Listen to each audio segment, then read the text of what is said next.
Nah, sekarang kalau kita lihat ya, direkrut ya, semakin lama semakin unik yang saya bilang tadi ya. Ketika orang direkrut mengharapkan kerja itu, yang nomor satu apa? Kira-kira nyamanan kerja, ya. Makanya sekarang ini kita kalau mau promosi nih ya, Semen Gresik mempromosikan, kita mau rekrut besar-besaran ke perguruan tinggi, kita harus nge-branding dulu, kita perusahaan yang nyaman, perusahaan yang happiness, begitu Pak, ke anak baru loh ya. Tapi kalau masuk Semen Gresik, ya, misalnya IG-nya aja udah menegangkan gitu ya, kerja berat, kerja lembur, wah orang stres, walah, enggak deh, ya. Karena orang mencari suasana sekarang, yang penting suasana nomor satu. Ya. Nah yang kedua, apa coba yang kedua? Tadi gaji nomor 5 tuh, fair play itu nomor 5 Pak. Yang kedua apa? Karir, pengembangan dan karir. Makanya departemen trainingnya juga harus gesit, aktif. Juga kita harus bisa ini kan apa karir yang lebih jalur cepat. Bagaimana sih jalurnya juga? Nah itu biar seneng tuh anak-anak baru sekarang gitu ya. Yang ketiga, keamanan 4 ya. Keamanan tadi 4 ya, rasa aman, safety, wah tunjangan aman gitu kan, gaji nggak pernah telat gitu kan ya, apalagi bonus ada, biasanya gitu tuh. Itu udah nomor 4 tuh, aman semuanya ya. Nomor 5 barulah fair play, gaji yang fair gitu kan ya. Nah itu kira-kira Pak ya. Nah sebenarnya karir itu juga merupakan satu faktor yang memotivasi. Jadi manajer harus punya alat Pak ya untuk motivasi. Apa aja coba? Pokoknya saya manajer, untuk supaya bawahan kita punya motivasi, alatnya apa aja? Toolsnya. 1, coaching, betul ya? 50.000. Kalau kita nggak pernah coaching bawahan Pak, kita cuek aja, masa bodoh sama bawahan. Nah mulai itu. Bawahan mikir, saya kerja sendiri ngapain ya? Atasan sibuk sendiri, saya sibuk sendiri. Nggak pernah ada pendekatan interpersonal yang kuat. Gitu kan ya. Yang kedua apa alatnya? Coaching mentoring jadi 1 Pak. Yang kedua. Nah makanya kita sebagai pimpinan juga penting Pak ya, untuk punya keterampilan untuk mengcoach.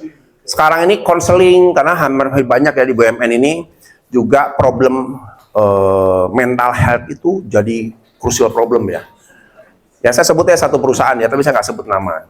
Itu kemarin bahkan sampai barusan aja membuat departemen konseling, begitu psikolognya ditetapkan yang akan ini, dalam 1 hari yang ngantri 50 orang Pak. Udah siap konseling dengan semua beban masalahnya, waduh stres semua. Nah psikolognya stres juga lama-lama, kebanyakan orang Pak diurus gitu ya. Jadi mental health ini penting Pak, menurut saya setuju ya, mental health itu perlu kita bangun gitu ya. Nggak harus psikolog sebenarnya Pak. Jadi setiap orang itu sebenarnya punya keterampilan untuk, coba saya tanya gini Pak. Kalau ada orang datang, Pak ini punya masalah nih orang nih. Datang misalnya ke Bapak, curhat. Sebenarnya yang dia cari apa sih? Dari cerita dia ke Bapak curhat, panjang lebar, Pak aku punya masalah bla bla bla bla. Yang dia cari apa? Dia mencari kebenaran atau pembenaran? Nah, jadi Pak, dia nggak cari yang bener nggak Pak? Cuman dia butuh pembenaran. Jadi Bapak kalau ada orang curhat, cukup manggut, oh ya gitu tuh. Baru tahu dia salah, manggut dulu lah Pak. Karena dengan kita manggut-manggut, pembenarannya sudah diterima oleh orang, boleh percaya boleh nggak Pak, penyakitnya bisa sembuh. Ini saya ajarin dulu Pak ya. Saya dulu psikolog Pak. Berpikir jadi psikolog itu gimana? Harus apa? Banyak baca buku supaya bisa memberi advice. Tapi ternyata nggak begitu Pak. Nah ya, orang datang curhat 2 jam, lalu saya tanya kan, Pak Bu, apa perlu nasihat dari saya? Nggak perlu Pak, saya jadi ngerti masalah saya. Aneh tuh, datang sendiri, ngomong-ngomong sendiri, masalah selesai sendiri. Dan itu jumlahnya itu hampir 80. Jadi kalau kita mau jadi orang yang bisa konseling itu simpel Pak, ya. Biarin dia cerita, karena begitu cerita nanti ada tekniknya, bisa nanya-nanya tertentu, pertanyaan-pertanyaan kita tuh yang tajam tuh, cek. Itu bisa membuat orang yang rumit jadi nggak makin rumit, makin ngerti. Oh iya. Kenapa coba? Karena pada saat dia punya masalah, tekanan pressure itu tinggi. Waktu diajak ngomong, rilis. Begitu emosinya rilis, otaknya lancar, normal. Oh iya ya, nggak kepikir saya itu Pak. Ya karena pada saat emosinya sedang meledak begitu, orang nggak, pikirannya nyempit. Tapi pada saat emosinya berkurang, pikirannya melebar. Mengurangi penumpuan karir level bawah, gitu ya. Jadi karir itu sebenarnya juga, kenapa dari satu sisi perusahaan juga perlu dipersiapkan Pak. Ya karena nggak mungkin ya semua numpuk di bawah ya. Jadi kan biasanya kalau kita bicara karir kan ada yang pensiun, ujung karir ya, selesai. Nah biasanya ini kaitan dengan apa? Succession plan. Ada nggak orangnya di bawah kita? Nah makanya saya bilang, banyak dari kita di level pimpinan Pak, lupa nyiapkan orang. Lupa nyiapin bawahan kita siapa nih yang akan menduduki posisi saya nantinya. Apa yang terjadi? Waktu ada panggilan karir, gitu ya misalnya, sama Mas apa? Mas Edwin. Mas Edwin, ada surat tiba-tiba. Kepada Saudara Edwin, segera untuk menduduki posisi level lebih tinggi lah ya. Bla bla bla bla bla per tanggal sekian. Ditanya kan sama penggantinya siapa kira-kira? Wah, nggak tahu Pak, belum siap. Oh, sebentar ya, suratnya tak tahan dulu ya. Ya udah di situ dulu deh. Betul nggak? Problem tadi ya, mempersiapkan orang akan menghambat karir kita juga. Jadi makanya karir development itu harus melekat juga namanya succession plan. Siapin dulu. Kapan kita siapkan? Nah, pada saat kita sudah punya bawahan, mempersiapkannya bagaimana? Cuman ngelihat aja atau di push, di drill, dorong, paksa. Jadi sebagai seorang leader, hati-hati. Kalau kita nggak siapkan bawahan kita untuk mengganti posisi kita, karir kita ya terganjal juga. Karena perusahaan bilang, lah, terus bawahan yang mengganti kamu siapa? Wah, belum ada Pak. Ya sudah, top itu aja dulu. Nanti dulu deh, tunggu dulu sampai ada orang yang siap dulu, kan jadi blunder ke atas Pak. Ya makanya tadi mungkin salah satu tools tadi ya, juga salah satunya succession plan harus dibangun tuh, coaching, counseling, kemampuan untuk ini ya. Jadi gini, kalau tidak, kita nggak punya bawahan untuk kita punya karir ke atas yang menggantikan siapa, tanggung jawab siapa? Atasan. Atasan, human capital, tanggung jawab tuh ya, jangan sampai menghambat gitu kan ya. Berarti untuk orang-orang yang tidak punya bawahan, itu metodenya bukan metode tadi ya, bukan metode succession plan, tapi succession plan-nya itu disiapkan oleh organisasi.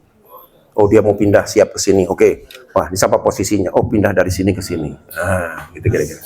Atau bisa diambil dari departemen lain. Bagaimana kita tahu kapasitas seseorang? Coba, yang Bapak tahu apa? Oh dia kapasitasnya besar. Jadi kalau saya lihat manusia itu kalau lihat kapabilitas Pak ya, itu seperti gelas-gelas gitu Pak. Gelas besar, gelas kecil, ada yang begini, ada yang begini. Nah ini kapabilitas orang tuh begini Pak. Kalau kita lakukan psikotes, apakah betul psikotes bisa mengukur kapasitas orang? Yang mana nih kapasitas seorang itu? Psikotes paling hebat hanya bisa 50-60%. Itu paling hebat tuh. Sisanya blind spot. Nggak ada yang pernah tahu kemampuannya. Assessment maksimum berapa? 70%, 30% blind spot, gitu ya. Yang bisa memastikan kapasitas orang itu sebesar apa, caranya gimana? Isi terus sampai titik di mana, wah gelagep. Nah, berarti udah pas nih. Ini udah pas kemampuannya nih. Ya.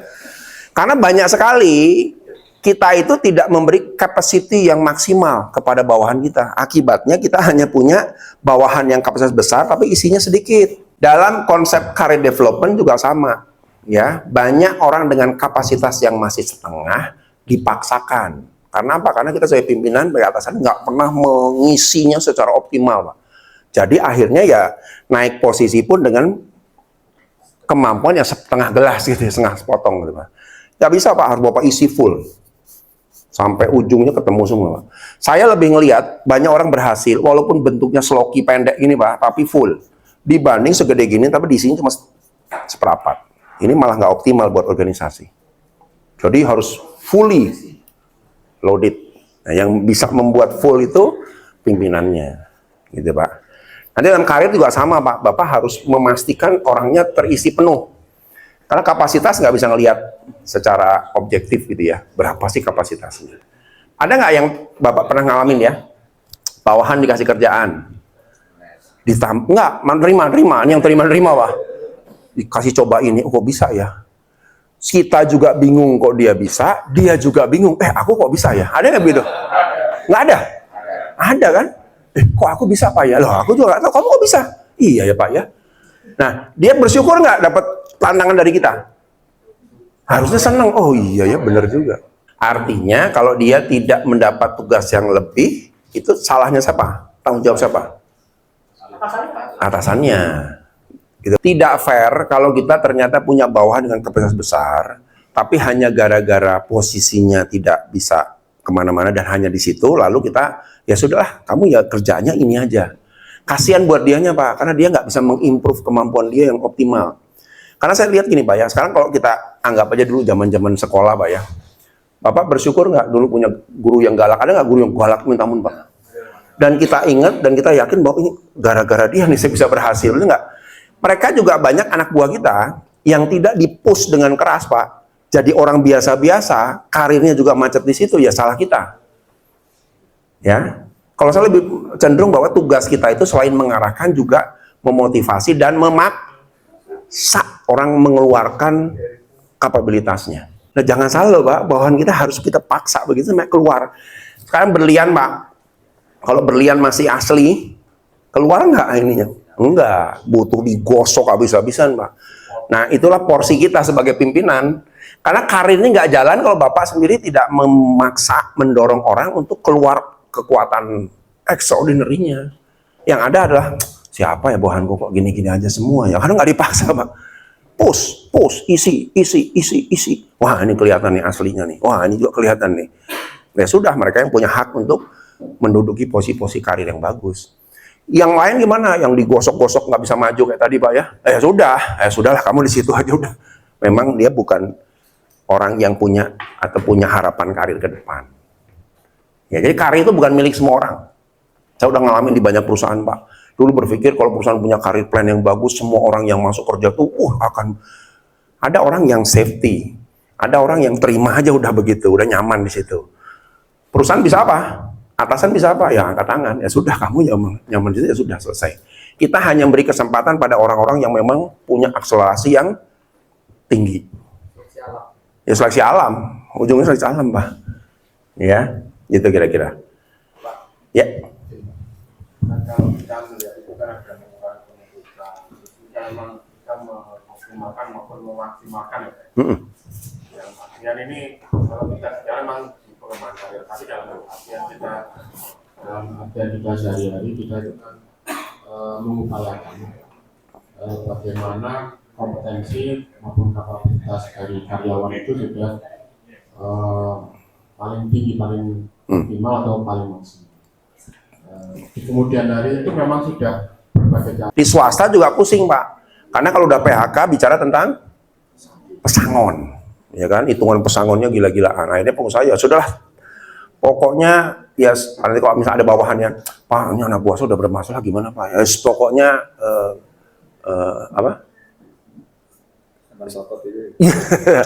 beresin ini lah, tutup mata udah, pokoknya gimana caranya dah, mau apa gitu ya.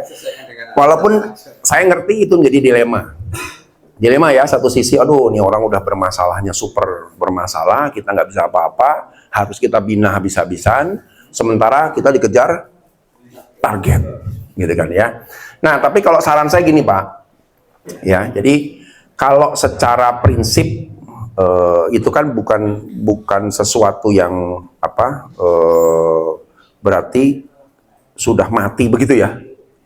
Karena kalau Bapak lihat gini ya, sekarang saya tanya Pak, antara kinerja dengan kompetensi itu selaras atau bisa berlawanan?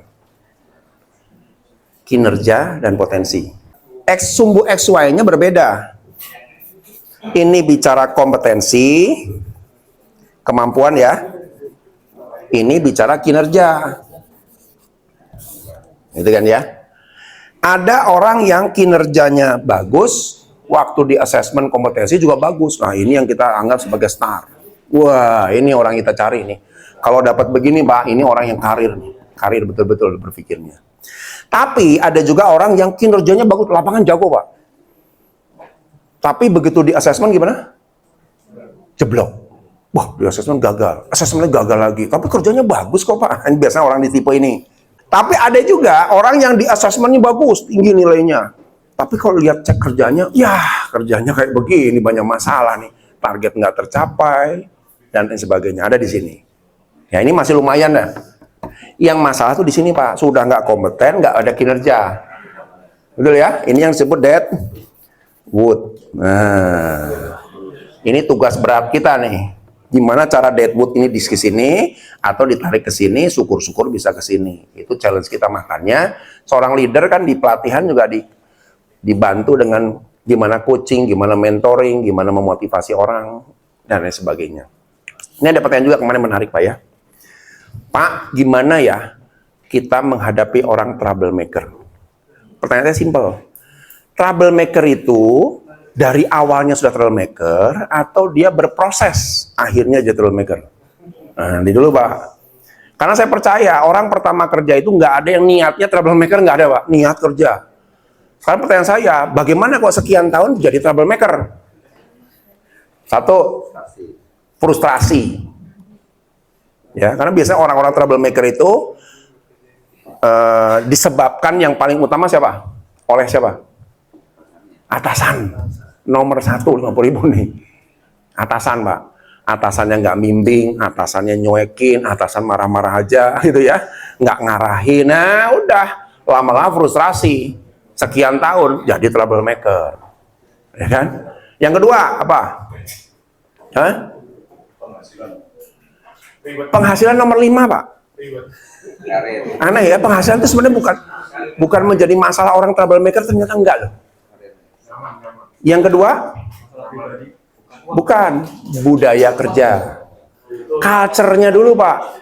Kalau culture-nya sehat, saling support, teamwork, oh coba orang jarang jadi troublemaker. Tapi kalau di perusahaan yang kerja capek-capek, yang santai-santai, tiap hari lihat begitu, berpikir apa?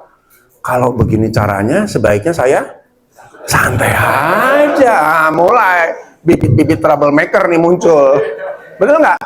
Karena ngelihat semuanya begitu, ngapain saya harus berjuang sendiri yang aneh-aneh? Yang ketiga apa? Yang ketiga, sistem. Hati-hati loh Pak. SOP yang tidak pernah improve, tidak pernah dijelaskan, tidak pernah direvisi untuk dicocokkan, disesuaikan, membuat orang frustasi. Produksi misalnya apa yang buat frustasi? Katanya kalau ada apa-apa cepet minta barang. Saya minta ke pengadaan nggak dikasih-kasih mumet. Sekali, 2 kali, 3 kali, 4 kali frustrasi, bodoh amat lah, produksi berhenti masa bodoh, troublemaker lagi kan. Betul nggak? 3 besar ya. Yang lainnya mungkin ada reward dan sebagainya. Tapi yang 3 itu Pak yang jadi masalah besar. Nah kalau itu nggak dibereskan Pak, sampai kapanpun Bapak akan dapat orang troublemaker terus. Yuk benahin dulu. Ya pertama sikap kita sebagai leader, jangan jadi leader yang jaim, jadi leader yang turun ke bawah, yang selalu support, bantu support bawahan. Yang kedua, budaya kerjanya dibangun, jangan ada yang orang melihat ini kok enak banget yang ini ya. Ini capek, saya capek ini. Udahlah. Budaya begitu akhirnya merusak orang yang bagus-bagus kerja, Pak. Yang ketiga, sistem. Sistem yang paling juga buatkan orang frustasi, betul nggak ya? Sehebat apapun kalau sudah terbentur, akhirnya sudah bodoh amat lah. Udah, gitu kira-kira. Nah, untuk membangun karir, saya pikir hal-hal begitu juga perlu dibangun juga nih. Karena kalau enggak ada orang yang berharap karir, tapi ada orang juga yang buat apa tinggi-tinggi enak begini, santai aja. Manajerku stres, supervisorku stres juga. Apa? Bro, stres ya? Sorry ya. Kan begitu akhirnya. Nah, gimana kita mau mendorong orang punya karir development kalau environment yang model seperti itu? Ngerubah satu culture, satu budaya, perubahan itu bukan permainan orang per orang ya. Ini permain tim dari atas bawah nih harusnya gitu ya. Hanya yang saya bilang tadi, yuk kita mencoba untuk ngelihat porsi kita yang bisa kita lakukan apa sih. Kan pasti ada Pak ya, nggak semuanya karena di atas ya, karena ada juga yang sebenarnya masalahnya di saya nih. Oh saya kurang perhatian sama bawahan, ya masalah di saya bukan top kan. Oh saya kurang turun ke bawah, masalahnya di saya bukan di top gitu Pak. Nah sisi itu dulu Pak, sampai nanti kita bisa sedikit-sedikit memberi arahan gitu ya, masukan. Pak gimana kalau begini Pak gimana kalau arahannya gini. Mungkin barangkali solving problemnya tidak harus top down, tapi bisa dari bottom up gitu ya. Oke, baik Pak, kita udah sepakat ya.